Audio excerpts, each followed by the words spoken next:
Merci à tous d'être là. Oh, c'est fort. Du coup, avant de parler de contenu marketing, je me présente très rapidement. Je m'appelle Sophie, je suis freelance en contenu marketing. Donc, j'ai travaillé avant 1 an dans une agence en tant que responsable inbound marketing. Ensuite, j'ai rejoint une startup qui s'appelle ABTSI. Peut-être que vous connaissez ABTSI. Du coup, j'ai rejoint cette startup en tant que content marketing manager pour le contenu France. Après quelques mois, j'ai décidé de me lancer en freelance. Je travaille toujours avec ABTSI. Et du coup, voilà, je suis venue pour vous parler de contenu marketing. Je vais commencer par une grosse introduction du sujet. Je ne sais pas si vous êtes vraiment familier avec le contenu marketing ou si vous êtes vraiment venu découvrir ça. Donc, une grosse introduction du sujet pour savoir c'est quoi les bénéfices, quels sont les objectifs, pourquoi c'est important. Ensuite, une seconde partie pour savoir par où on commence quand on veut se lancer. Et je finirai par 3 conseils quand on a envie de se lancer dans une stratégie de contenu marketing. Du coup, pour commencer sur le contenu, grossièrement, j'ai à peu près défini une petite définition sur le contenu. Donc, c'est quoi le contenu marketing? C'est créer du contenu intéressant pour attirer l'attention de prospects qualifiés. En tout cas, on considère le contenu marketing comme une sous-partie de l'inbound marketing.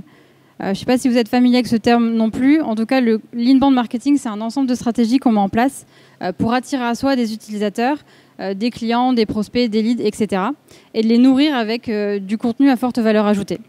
C'est un peu l'opposition de l'outbound marketing qu'on va considérer un peu grossièrement comme la publicité, où là, on va vraiment pousser un message en dehors de sa zone de confort, entre guillemets. On considère que l'inbound, en fait, c'est gratuit parce que du coup, les ressources, elles sont en interne. C'est vous-même qui produisez votre contenu, à l'inverse de l'outbound marketing où c'est de l'acquisition en fait payante. En quoi ça consiste le contenu marketing? Donc, on va principalement parler d'articles de blog, mais il existe plein de formats différents. Il y a évidemment l'emailing, l'article de blog, les e-books, les use cases, les podcasts, les livres blancs, etc. Donc, il y a énormément de formats de contenu. En tout cas, mettre en place une stratégie de contenu, ça ne se limite pas à juste écrire. Il faut être vraiment conscient de ça. C'est beaucoup plus dans stratégie de contenu marketing. Il y a stratégie et il y a marketing. Et il va y avoir une énorme partie dans la distribution. Donc, écrire du contenu, c'est bien. Le distribuer, c'est encore mieux. Et l'analyser, c'est vraiment important. J'ai fait un espèce de schéma pour représenter un petit peu ce que c'est qu'une stratégie de contenu. Il ne faut pas passer énormément de temps dans la production. Ce que je dis assez souvent, c'est qu'un bon article, si personne ne le lit, il ne sert à rien. C'est aussi simple que ça. La production, c'est une chose. La diffusion, c'en est une autre. Et c'est hyper important. Il faut passer beaucoup plus de temps dans la diffusion de son contenu. Beaucoup de temps aussi dans l'analyse pour essayer de comprendre si le contenu il est pertinent, parce que s'il ne l'est pas, ça ne sert à rien non plus. Et être sûr que l'audience ciblée, elle a vraiment été touchée par le contenu marketing, en fait. Alors, pourquoi le contenu marketing, c'est important? En fait, ce n'est pas toujours important. Faut le savoir, ce n'est pas une solution miracle. Il n'y a pas forcément toujours besoin de mettre en place une stratégie de contenu marketing. Il faut déjà se poser la question de savoir si on a besoin de le mettre en place. Dans quel cas on en aurait besoin? Si par exemple votre stratégie d'acquisition payante elle est pas efficace, si votre marché est très compétitif, si vous avez une appétence pour le sujet des ressources en interne, forcément on va se tourner plus facilement vers le contenu marketing. Par contre, si on a un marché de niche, c'est peut-être pas forcément le plus pertinent. Si on a une stratégie d'acquisition payante qui marche, c'est peut-être pas nécessaire non plus. Et si on déteste le contenu, il vaut mieux pas persister non plus. On laisse tomber le contenu, quoi. En tout cas, si vous n'avez aucune idée de ce que ça représente en termes de ROI, c'est toujours hyper intéressant de tester. Et avec la phase d'analyse, vous verrez justement si ça sert à quelque chose ou pas. En tout cas, si ça sert à rien, le contenu, faut pas persister. Du coup, que ce soit en B2B ou en B2C, il existe quand même quelques bénéfices à faire du contenu marketing. Le premier, j'en ai listé 5. Le premier, c'est acquérir des utilisateurs de façon moins chère, comme je l'ai dit tout à l'heure, par rapport à l'acquisition payante. Là, en fait, on va acquérir des utilisateurs en les faisant venir sur son site ou sur son blog. Donc, du coup, c'est moins cher. Et ça permet aussi de se positionner sur des mots-clés SEO. Ça, on en parlera plus tard. Le deuxième bénéfice, en tout cas important, c'est acquérir de la légitimité et de la confiance aux yeux de son audience. Ça, c'est vraiment un exemple assez intéressant. Par exemple, quand on fait une recherche sur Google, on pose une question, on va chercher la réponse, et on tombe sur un article, il nous donne la réponse, et là, pour le coup, la réponse a une énorme légitimité, le contenu a une légitimité. Quand on nous pousse un peu violemment un contenu, alors qu'on n'a rien demandé, là, c'est différent, on ne le voit pas du même œil. Donc ça, c'est vraiment une différence importante avec le contenu marketing. Ça permet aussi de réduire le cycle de vente. Du coup, par exemple, quand on consomme plusieurs contenus d'une marque, au bout d'un moment, on a l'impression d'être familière avec elle et on va lui faire plus confiance assez rapidement. Et quand on en aura besoin, par exemple, on lui fera rapidement confiance et le cycle de vente sera réduit. Les commerciaux n'auront pas besoin de passer ce cap de nurturing, entre guillemets, et d'essayer de leur expliquer ce qu'on fait, en quoi on est légitime sur notre sujet, etc. Donc ça, c'est vraiment un argument intéressant et un bénéfice à ne pas oublier. Ça permet de fidéliser son audience, donc c'est pareil, en écrivant beaucoup de contenu, on va réussir à avoir un espèce de flow un peu continu avec son audience. Ça permet de la fidéliser. Et ça permet d'améliorer son positionnement sur le marché. Je parlais de positionnement SEO, mais pas que. Ça permet aussi de se positionner par rapport à la concurrence, où là, on va avoir des éléments un peu différenciants et on va avoir un discours différenciant par rapport à la concurrence. Quels sont les objectifs du contenu marketing? Alors, c'est d'abord capturer des leads pour avoir une bonne base de données. C'est pour nourrir et engager son audience et c'est pour convertir et fidéliser. Par exemple, je vous disais que je travaille avec ABTC. On a fait récemment un e-book sur la personnalisation pour les e-commerçants, en fait, comment passer de la théorie à la pratique sur la personnalisation. Et au final, ça a permis de convertir et d'alimenter notre base avec des leads. Ça nous a permis de convertir certains prospects en clients parce qu'ils se sont dit, en fait, ils ont complètement compris nos problématiques. Nous, on ne savait pas ce que c'était que la théorie, on ne savait pas comment passer à la pratique. Et au final, ce e-book tombait à pic parce que du coup, on n'a pas eu besoin de le demander, ce contenu, et on a été le chercher, quoi.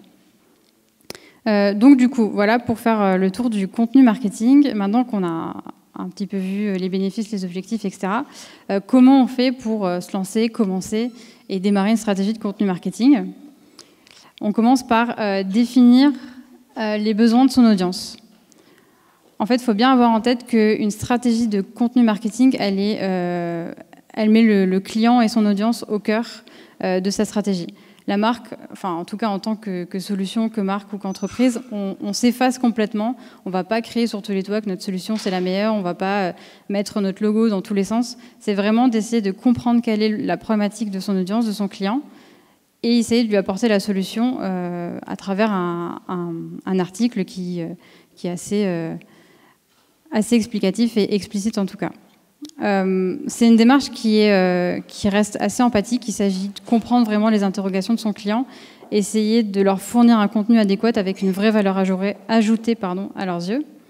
J'ai noté que c'est une démarche qui va un peu à contresens des habitudes marketing qu'on a acquéries jusqu'aujourd'hui en tout cas. Quand on lance une start-up ou quand on a une entreprise, un projet, on a envie de le crier sur tous les toits, qu'on est meilleur, qu'on fait ce genre de choses, etc. Le contenu marketing va un petit peu à l'encontre de ça, c'est-à-dire qu'il faut vraiment un petit peu s'effacer, se mettre en retrait pour aller chercher un petit peu plus loin. Et un petit peu plus loin, c'est quoi? C'est les problématiques de sa cible. Évidemment, c'est une approche qui n'est pas du tout altruiste, on ne va pas se mentir. L'idée, c'est de se faire connaître, c'est de se faire identifier, c'est d'acquérir de plus en plus de prospects et de leads. Et c'est un petit peu donné pour recevoir en retour. Donc, la ligne éditoriale, en tout cas, votre ligne éditoriale, ça doit toujours être la solution au problème de l'audience. Il faut bien avoir en tête que votre cible, elle a des enjeux métiers qui vont au-delà de ce que vous allez lui apporter en termes de produits. Par exemple, ABTC, je reviens sur cet exemple-là. Quand j'écris des contenus, je ne parle pas d'A/B testing, je ne parle pas de personnalisation, je ne parle pas de ce que nous, on fait en termes de solutions. Je parle vraiment des enjeux du client qui va être l'optimisation de leur site de manière générale. Par exemple, pour un site e-commerçant, quels vont être ces enjeux? Ça va être optimiser son tunnel de conversion, réduire le taux de rebond sur son panier d'achat, etc., etc. Ça va être vraiment des sujets beaucoup plus précis, au-delà de juste A/B tester un bouton, un CTA sur mettre au panier, par exemple. Donc, je vous ai mis une capture d'écran de Mailchimp. Ils ont un blog qui fonctionne plutôt pas mal en termes de contenu marketing. Mailchimp, vous connaissez sûrement peut-être ou pas. En tout cas, c'est une solution de marketing automation. Et eux, pour le coup, ils ont vraiment compris cette stratégie de contenu marketing et ils posent des questions. En tout cas, ils essayent de mettre en lumière dans leurs articles des sujets qui vont au-delà du marketing automation, de l'emailing, de la newsletter, etc. Il faut aussi avoir en tête le comportement un peu typique du lecteur. On est tous lecteurs, on consomme tous du contenu marketing, ou en tout cas du contenu tout court. On sait très bien que quand on va lire un article, quand on consomme et qu'on aime bien un article qui répond à notre demande, qui répond à ce qu'on attendait, on aura tendance à s'y attacher, à vouloir en relire d'autres et à consommer plus facilement la personne, en tout cas, qui nous a apporté la solution. Et le jour où on aura besoin, par exemple, je prends pour Mailchimp, besoin d'une solution de marketing automation, comme on aura lu plusieurs fois les articles de Mailchimp, on ira spontanément, en tout cas plus facilement, vers cette solution. Comment on trouve des idées pour écrire du contenu ? Déjà, premièrement et tout simplement en parlant à vos clients et à vos prospects. C'est comme ça, avec ABTC d'ailleurs, qu'on a trouvé l'idée d'écrire un e-book sur la personnalisation. En fait, nos commerciaux se sont rendus compte que le thème de la personnalisation, c'était pas clair pour nos prospects, qui passaient énormément de temps à leur expliquer, à les éduquer sur ce sujet. Du coup, c'était un sujet tout trouvé pour le marketing et pour nous en tout cas. Ce qui fonctionne assez bien aussi, c'est de faire un benchmark de la concurrence. Ça permet de se positionner de façon un peu différente de votre concurrent direct. Par exemple, il parle d'une telle façon, exprimez-vous d'une autre façon, par exemple. Et quels sont ses arguments, comment il présente son produit, comment il présente sa solution. Tout ça, c'est hyper intéressant pour faire ressortir des éléments de différenciation dans vos contenus. Évaluer les mots-clés. Donc, je vous en parle un peu plus tard des outils que j'utilise pour évaluer les mots-clés. Mais en gros, c'est essayer de rechercher et de classer quels sont les mots les plus recherchés en fonction d'un secteur ou de vos concurrents sur Google et analyser les contenus qui font le buzz. Je vous en parle aussi juste après. Donc du coup, comment trouver des idées en évaluant les mots-clés ? Moi, j'utilise SEMrush et Google Keyword Planner. Je ne sais pas si vous connaissez ces deux solutions. Je vais vous parler plutôt de SEMrush que j'utilise. Donc c'est une solution qui est payante, à peu près à 99 $ par mois pour un compte pro. Donc là, je ne sais pas si vous voyez vraiment, je me suis basée sur Optimizely, qui est une solution d'A/B testing aussi. Donc en fait, c'est assez simple. On rentre l'URL qu'on veut, on choisit si on veut rechercher sur Google FR, Google US, Google, peu importe. Vous allez tomber sur un dashboard qui va vous donner une espèce d'overview en fonction de cette URL. Et en allant un peu plus loin sur Top Organic Keyword, par exemple, vous allez avoir ce schéma-là qui va vous montrer les mots-clés que les gens recherchent et grâce auxquels ils tombent sur Optimizely et sur les URL à côté. Donc en fait, vous pouvez les classer après en termes de volume, de positionnement, d'URL, de trafic, etc. Donc c'est plutôt pas mal. Ça nous a fait réaliser certaines choses, notamment avec A/B testing, de voir qu'au final, on ne cherchait pas beaucoup A/B testing, on tapait beaucoup d'autres mots-clés. Et donc, il fallait faire ressortir dans nos articles, notamment la personnalisation. On s'est rendu compte qu'il y avait énormément de recherches pour se renseigner sur la perso. Et personne ne savait ce que c'était, alors que tout le monde avait compris l'A/B testing. Donc, il ne fallait pas forcément s'obstiner à faire des articles où on parlait d'A/B testing, quoi. Trouver des idées avec BuzzSumo, donc en regardant un petit peu les contenus qui fonctionnent. Là, j'ai tapé personnalisation... qui n'est pas forcément le meilleur exemple. Mais en gros, on tape un mot-clé et on a, dans un ordre croissant, les articles qui parlent de ce sujet, qui ont bien fonctionné.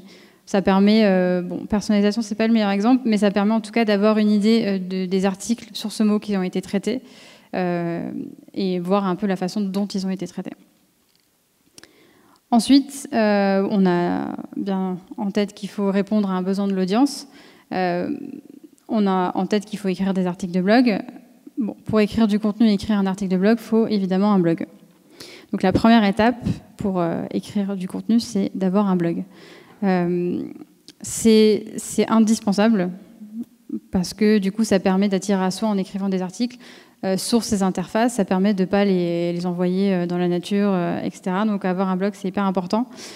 Globalement, moi, je travaille sur WordPress. C'est un peu le CMS le plus répandu et il est hyper facile à utiliser. Il y a beaucoup d'extensions Je vous citerai quelques extensions un peu plus tard. Ça permet aussi d'optimiser ces articles en SEO quand on n'est pas non plus un pro du sujet. Il y a énormément maintenant de blogs qui sont déportés sur Medium. C'est une façon de faire. Je ne suis pas forcément pour. Je pense que WordPress fonctionne très bien et permet beaucoup de choses, notamment d'ajouter des CTA en fin d'article, de permettre de partager assez facilement et d'optimiser ses articles en SEO. Donc ça, c'est hyper pratique. Je vous ai mis une capture de Intercom, enfin du blog d'Intercom, avec une application de messagerie client on-site. Leurs articles sont super bien faits et leur blog est hyper bien pensé. Je pense que c'est le meilleur exemple que j'ai trouvé. Donc en fait, quand on crée un blog, c'est hyper important de le penser comme une interface à part entière, comme si on pensait un site web, par exemple. C'est important de focaliser le lecteur et d'essayer de le mettre dans le contexte de lecture, avec très peu d'éléments de distraction. Là, sur Intercom, on voit qu'il y a un menu en haut, on peut s'inscrire à la newsletter, et sinon, on n'a que du contenu. Donc, c'est hyper simple, hyper clair, et on est focalisé sur le contenu. Donc, on a un blog. Avant de commencer à écrire, il faut avoir en tête une structure d'article, en tout cas. J'ai repris l'exemple d'Intercom, parce que, encore une fois, leurs articles sont hyper bien faits. Ils sont très clairs, très lisibles, avec une typo qui fonctionne très bien. Et encore une fois, il y a très peu de choses. J'ai mis des flèches pour attirer votre attention, mais il n'y a pas 1000 choses à voir. Donc il y a des boutons sur le côté pour pouvoir cliquer et partager rapidement. En haut, on s'inscrit à la newsletter. C'est simple, c'est clair, et en tout cas, il n'y a pas énormément de distractions. On est focus sur le contenu. Donc maintenant qu'on a un blog, qu'on a bien en tête la structure de l'article, avant de commencer à passer à la rédaction en tant que telle, il faut quand même avoir en tête que l'organisation, avant d'écrire, c'est hyper important. Parce que produire du contenu, ça prend du temps si on n'est pas organisé. Un article, on peut y passer 4 heures comme 8 heures, comme 4 jours. C'est hyper important d'être organisé pour soi. Donc, après, faire un calendrier éditorial, c'est nécessaire pour soi, c'est nécessaire pour son équipe, pour le partager. Ça dépend avec qui on travaille. Ça permet aussi de faire attention à la régularité. C'est hyper important quand on fait du contenu marketing d'être régulier. Si on publie un premier article en janvier et que le deuxième il est en mars, ça n'a pas vraiment d'intérêt d'un point de vue fidélisation, conversion, etc. Donc il faut être hyper régulier. Si on a 10 exemples d'articles, on peut les planifier sur 10 semaines ou 20 semaines. C'est assez important d'être vraiment régulier. Et c'est aussi se fixer des objectifs raisonnables et réalistes. Je dis ça parce que j'ai énormément d'exemples en tête de clients qui veulent un article tous les 2 jours. Je pense que c'est complètement irréaliste. Je vois que ça fait sourire en plus. Donc, comment expliquer ça ? Je pense que ça sert à rien parce que, comme je le disais, on passe du temps, un peu de temps dans la production, mais beaucoup de temps dans la diffusion et aussi dans l'analyse. Avec un article tous les 2 jours, faut être une machine. On s'en fout de l'analytics et on s'en fout de la diffusion. Et c'est une très mauvaise idée de faire ça comme ça. En tout cas, je pense qu'un article toutes les 2 semaines, c'est déjà très raisonnable. Ça permet d'avoir une certaine fidélisation de l'audience, ça permet d'être régulier, de savoir s'organiser, de prendre le temps de bien les diffuser et de prendre le temps surtout d'analyser. Je pense qu'on oublie trop l'analyse. Donc voilà, ça fait partie de la régularité et des objectifs réalistes. Ça permet aussi de s'organiser et d'avoir un ton et une identité. C'est hyper important que quand on a un blog, tous les articles aient une espèce d'homogénéité en termes de discours. Par exemple, on dit je, on dit nous, on dit vous, on dit tu, c'est hyper important. Aussi, je vous montrais l'article, je reviens sur Intercom. Eux, ils n'ont pas forcément, là c'est pas hyper clair, mais en tout cas, ils ont une espèce d'homogénéité dans les images, dans les covers de leur article. Et ça, c'est aussi un élément qu'il ne faut pas négliger. Et ça se définit en amont.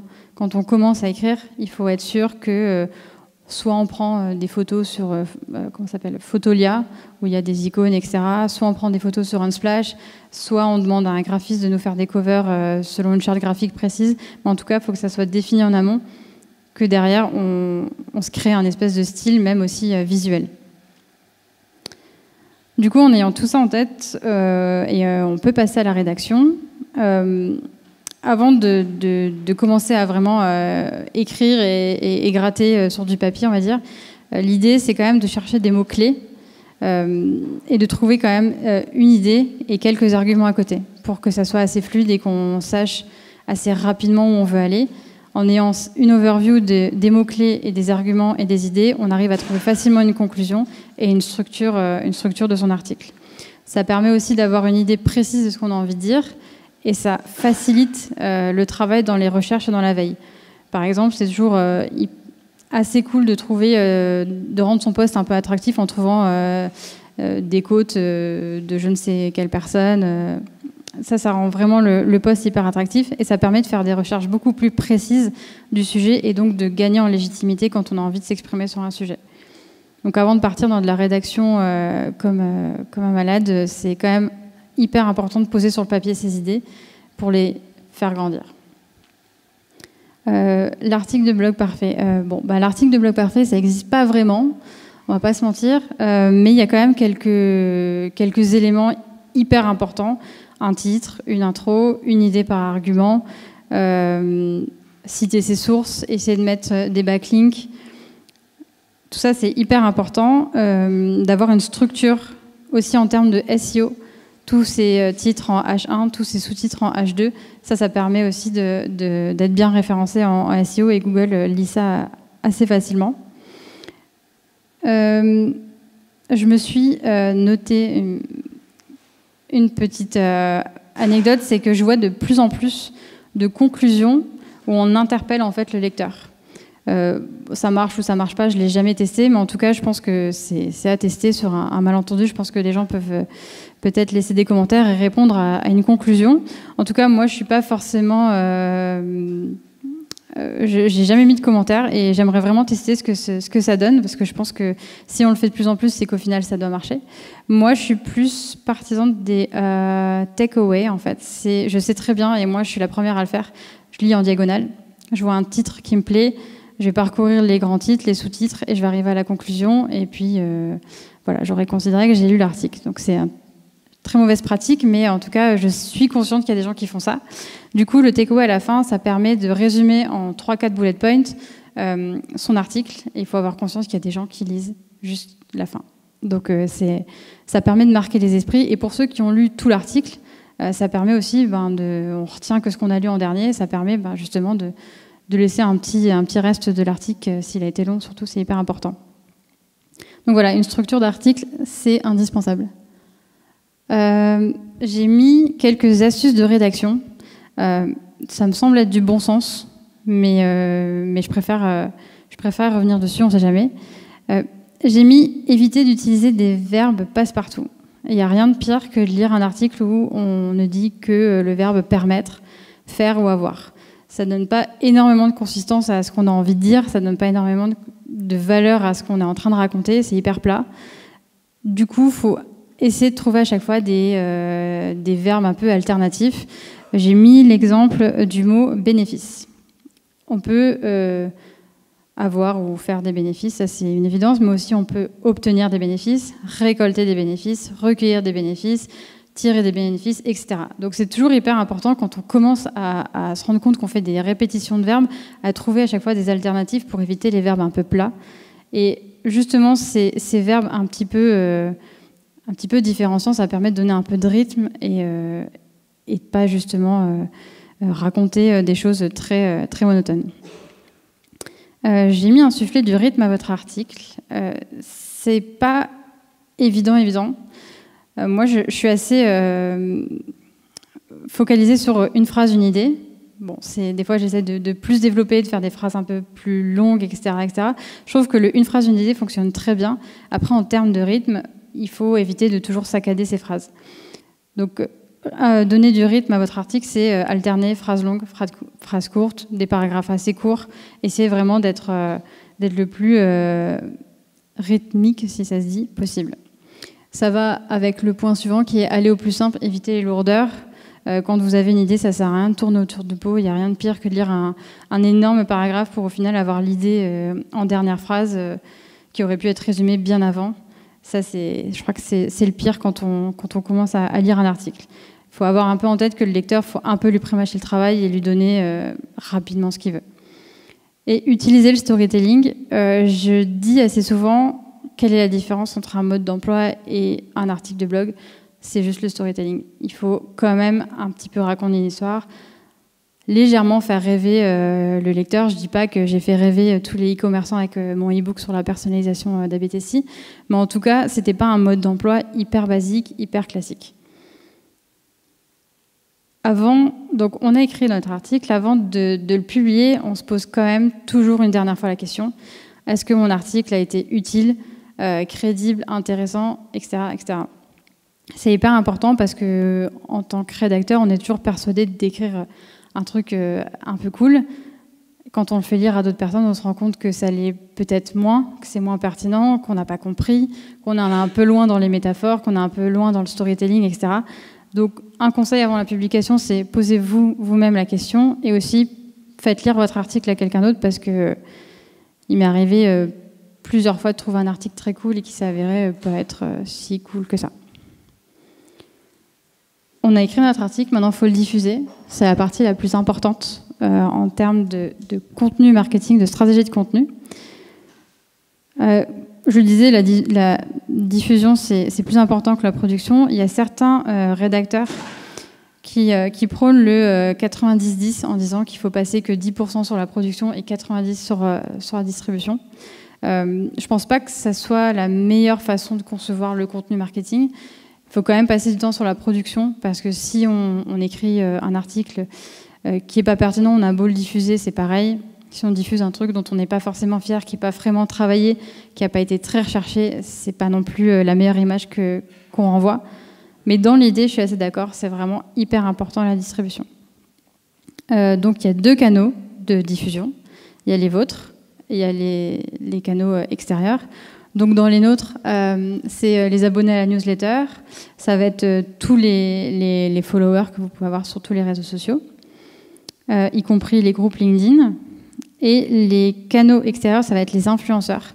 Les influenceurs, c'est quand même hyper important parce que quand eux vont relayer un article, on va toucher un réseau auquel on n'a pas accès et ils vont donner une certaine légitimité à l'article en le republiant. Donc c'est hyper intéressant. Les plateformes de partage, je ne sais pas si ça se fait beaucoup, mais en tout cas, ça mérite d'être cité. Les groupes de réseaux sociaux, les autres blogs, en tant que guest post ou en tant que backlink, ça peut être intéressant aussi, et les médias et les tribunes. Après, il ne faut pas publier dans n'importe quel média pour garder sa légitimité et son image. Alors, comment je fais pour que mon article soit le plus vu sur les réseaux sociaux? Alors, il y a 2 choses. Il y a, au sein même de l'article, on peut mettre quelques éléments pour pouvoir faire partager notre article rapidement. Donc là, j'ai pris l'exemple d'un article d'ABTSI. Donc il y a la sidebar sur le côté avec les boutons pour partager assez rapidement sur les réseaux sociaux. Donc elle est fixe au scroll, donc peu importe si le lecteur arrive au milieu de l'article qu'il a trouvé hyper cool au milieu et qu'il veut le partager, il peut. S'il arrive en bas de l'article et qu'il l'a trouvé hyper cool en bas de l'article, il peut le partager parce qu'il y a toujours ces boutons. Et aussi, il y a une extension sur WordPress qui s'appelle Click to Tweet, qui marche hyper bien. Bon, j'évite d'en abuser, mais en tout cas, au milieu de l'article, ça permet de mettre une citation, ou peu importe, une phrase qu'on a envie de mettre en avant. Et du coup, c'est juste en bas. Bon, celle-ci n'est pas non plus incroyable, mais en tout cas, elle a été tweetée pas mal de fois. Et ça prouve que ça marche. Et du coup, ça permet de mettre au milieu de son article un tweet direct. Donc la personne qui a envie de partager l'article, qui n'a pas envie de mettre le titre, etc., il met ça assez simplement. Ce qui marche bien, c'est les citations des entrepreneurs, des fondateurs. Ça se partage hyper vite. Il y a aussi quelque chose qu'on a rajouté chez ABTSI, justement, c'est un bouton pour sauvegarder sur Pocket l'article. On n'y pense pas assez, mais en fait, on utilise tous ou presque tous Pocket. Et des fois, on n'a pas envie de lire un article, on le garde, on le sauvegarde, et ça permet de ne pas perdre en fait, les personnes qui sont intéressées par l'article, qu'ils peuvent le lire plus tard et le partager dans 3 jours, le jour où ils l'auront lu. Pour partager les articles sur les réseaux sociaux, On va pas se mentir, ça prend du temps. Je suis pas social media manager. J'ai pas envie de passer ma journée sur les réseaux sociaux et je pense que c'est un métier à part que je maîtrise pas non plus. Du coup, il existe des outils comme Buffer, HotSuite et Agorapulse. Moi, je vais vous parler d'Agorapulse parce que je pense qu'on ne le connaît pas assez. Et c'est un outil qui est hyper pratique. Je l'ai testé il y a pas longtemps et je l'ai adopté depuis. En fait, ça permet, comme les deux autres, de suivre ce qu'on fait, ce qui se passe sur les réseaux sociaux, donc les publications, les mentions, les reportings, les nouveaux followers, etc. etc. Ça permet de planifier des posts. Du coup, là, je vous ai mis une capture d'écran d'une espèce de planning. Donc, je trouve que c'est hyper bien fait. Ça permet d'avoir une vraie visibilité sur tout le mois, toutes les publications à partager. Et c'est vraiment un temps fou qu'on gagne avec ça. Donc à chaque partage d'article, on essaye quand même de varier un petit peu la façon de présenter le post. On change l'intitulé, on change l'image, on change les hashtags, on change les mentions. On essaye aussi d'attirer quelques influenceurs. Par exemple, à titre personnel, j'ai écrit un article sur l'intérêt de savoir coder quand on fait du marketing. J'avais envie que le wagon le voie, j'avais envie que le wagon le partage. Du coup, j'ai tweeté en taguant le wagon et ils l'ont partagé. Donc, c'est un truc qui fonctionne plutôt bien. En tout cas, la diffusion, c'est un travail de fourmi, mais c'est un travail qui est indispensable, surtout quand on commence. C'est vraiment important de construire sa légitimité et de construire son audience aussi. Ça, c'est indispensable. Si vous n'avez pas d'outils comme Agorapulse ou Buffer, etc., la façon artisanale que j'ai longtemps utilisée, c'est de se faire un Excel avec une to-do list et de lister tous les canaux de diffusion qu'il faut activer à chaque article. Et à chaque article, à chaque fois que je le publie, je check que j'ai bien activé tous les canaux, que j'ai bien fait mon job. Et bon, ça marche plutôt bien, mais Agorapulse, c'est quand même largement mieux. Une fois que vous avez diffusé votre contenu, il faut forcément le mesurer. C'est hyper important parce que sinon, ça ne nous permet pas de se rendre compte si le contenu fonctionne. Ça n'aurait aucun sens de passer du temps dans la production, de passer du temps dans la diffusion si ça ne marche pas. Je vous l'ai dit au début, si ça ne marche pas, ça ne sert à rien de s'obstiner. C'est une perte de temps et on fait autre chose à la place et c'est pas grave, quoi. Donc, il y a 4 données intéressantes et pertinentes de voir apparaître. Pour du contenu marketing, c'est pas non plus la peine d'avoir une infrastructure d'analytics incroyable. Je pense que Google Analytics fait ça très bien. Du coup, les données à suivre, c'est les données de consommation, c'est les pages vues, le nombre de partages, etc. C'est les données d'acquisition, donc ça va être l'origine du trafic. Les données qualitatives, le taux de rebond, le temps passé, etc. Et les données de conversion, le nombre de leads, de sign-up ou d'inscription. Donc, comme je vous disais, Google Analytics fait ça très bien. Pour les dernières données, je vous conseille quand même d'utiliser un outil un peu plus spécifique. Il y en a 2 qui sont leaders sur le marché, mais HIP Analytics est assez simple d'utilisation, surtout pour les marketeurs qui ne sont pas non plus hyper copains avec tous les chiffres et les graphes, etc. Du coup, je trouve qu'ils fonctionnent très bien. Et c'est des outils qui sont juste indispensables pour suivre la performance des conversions des articles. Parce que l'objectif principal d'un article, c'est quand même de générer des leads et d'être efficace. Du coup, on arrive à mon takeaway. Et on aura fait le tour de la question. Si vous vous lancez dans une stratégie de contenu marketing, si j'ai 3 conseils à vous donner, c'est de 1, ne négligez jamais la diffusion des contenus. Deuxièmement, mesurez toujours ce que vous faites. Et en 3, c'est recycler vos articles. Tous les articles, tout ce que vous faites, que ce soit un article de blog par exemple, ça peut faire l'objet d'une vidéo, ça peut faire l'objet d'une infographie, ça peut faire l'objet d'un guide, d'un livre blanc, d'un podcast, peu importe. Ça peut même faire l'objet d'un événement. Il est déjà arrivé de trouver une bonne idée qu'on a développée dans un article qui, au final, a fait l'objet d'un événement beaucoup plus conséquent. Donc, toujours penser optimisation quand on produit du contenu, c'est toujours hyper utile. Voilà, merci de m'avoir écouté.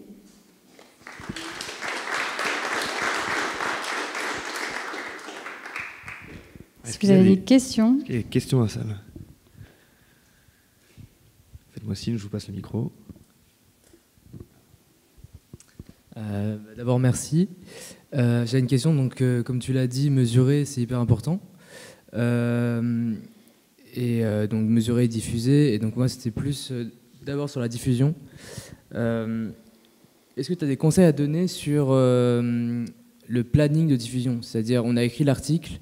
Combien de temps après tu conseilles de le partager sur tel ou tel réseau? Est-ce que tu conseilles de le partager en même temps sur tous les réseaux, même si on adapte le contenu? Est-ce que tu as des best practices à ce niveau-là? Alors oui, il y a des best practices. Après, moi, je suis plus orientée B2B. Donc forcément, si je publie un article le dimanche soir, je ne vais pas le diffuser le dimanche soir. Je vais essayer de m'adapter en fait en fonction des horaires de ma cible. Si ma cible est plus business, je vais plus partager des contenus ou tôt le matin, ou à l'heure de la pause déj ou durant la journée, mais pas le week-end, pas tard le soir. En fonction des réseaux, faut savoir que sur Twitter, le temps de vie d'un tweet, c'est 6 minutes. Et encore, je pense que 6 minutes, je suis hyper sympa. Donc du coup, on peut sur Twitter y aller très franchement. Sur LinkedIn, on peut cibler facilement sa cible. Donc, si c'est du B2B dans la journée ou dans la semaine, c'est très raisonnable. Je ne sais pas si j'ai répondu à ta question. Oui. Et l'autre question, donc, c'était sur mesurer. Mesurer, comment après tu compares? Est-ce que tu avais les outils Xmetrics, etc. Ça permet vraiment de comparer entre deux articles, par exemple, ou est-ce que tu utilises encore des Excel où tu vas rentrer les données clés pour les comparer par la suite? Alors, en fait, moi, j'ai fait un dashboard un peu custom sur Google Analytics qui me permet d'avoir juste les données que j'ai citées. Et en fait, je les compare un peu à la main entre articles. Après, j'utilise aussi un outil de reporting avec ABTC notamment, qui permet d'automatiser les données, de les sortir de Google Analytics et de les mixer avec celles de Xmetrics, HIP ou peu importe, et en fait de les croiser en fonction des articles de l'année dernière, par exemple, ou des articles du mois dernier, de la semaine dernière. Donc du coup, moi je le fais à la main, mais il y a des outils qui permettent d'automatiser les reportings et de comparer de façon un peu plus visuelle tout ça.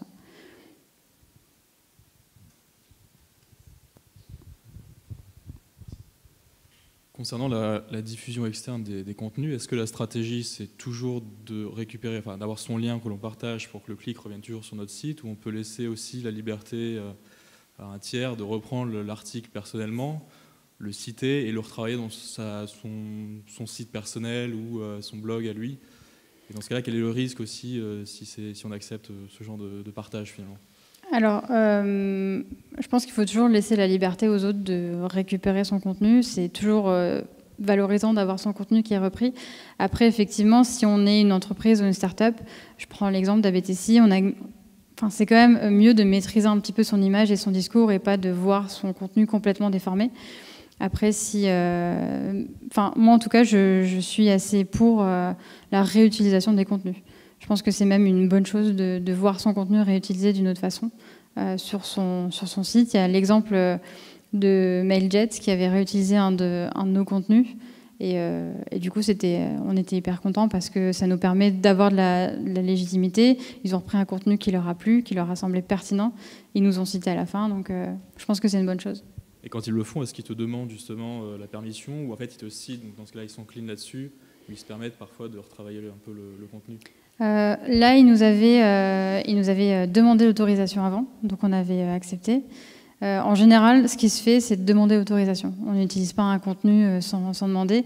Après, le fait de retravailler, c'est comme on veut. Soit on crée le contenu et ce qu'on va importer de l'autre article, on le met entre guillemets en disant que c'est quelqu'un d'autre qui l'a cité. Mais non, je pense que c'est une bonne chose de demander avant quand même.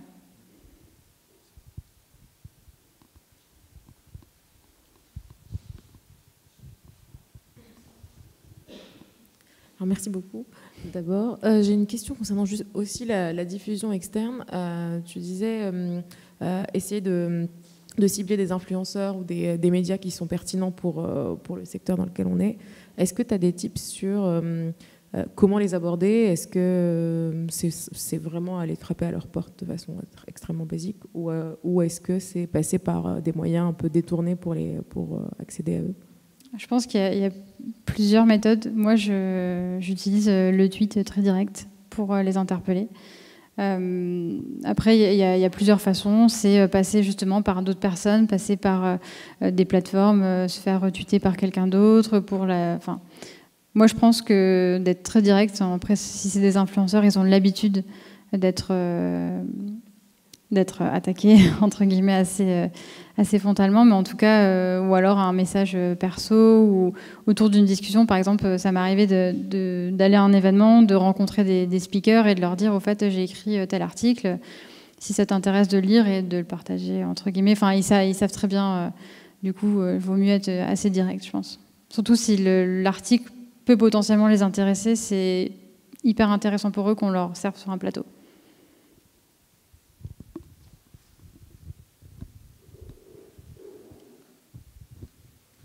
Est-ce qu'il y a d'autres questions dans la salle? Bonjour, merci pour la présentation. En fait, j'ai une question. Admettons, on part de rien, voilà, il y a une marque qui a tout à construire. Et on sait que certaines marques, elles ont mis peut-être 8 ans à construire un blog, etc. Et là, c'est devenu des réussites. Et en fait, vous vous dites, à partir de combien de temps il faut se dire stop, non, c'est pas bien, ça me sert à rien le contenu, il faut que je fasse autre chose, il faut que j'ai une autre approche commerciale. Faut savoir qu'une stratégie de contenu marketing, ça met du temps avant de faire ses preuves, donc il faut être déjà hyper patient. Je pense que 8 ans, c'est quand même beaucoup avant de voir des preuves. Mais comme toute stratégie et action marketing, faut attendre et tester au moins 6 mois, 1 an, de voir si ça génère des leads, si ça montre des résultats. Avant, c'est peut-être un peu précipité, et après, c'est peut-être laisser trop tarder la chose. Donc 6 mois, 1 an, mais je pense que c'est comme toute stratégie marketing, faut laisser le temps.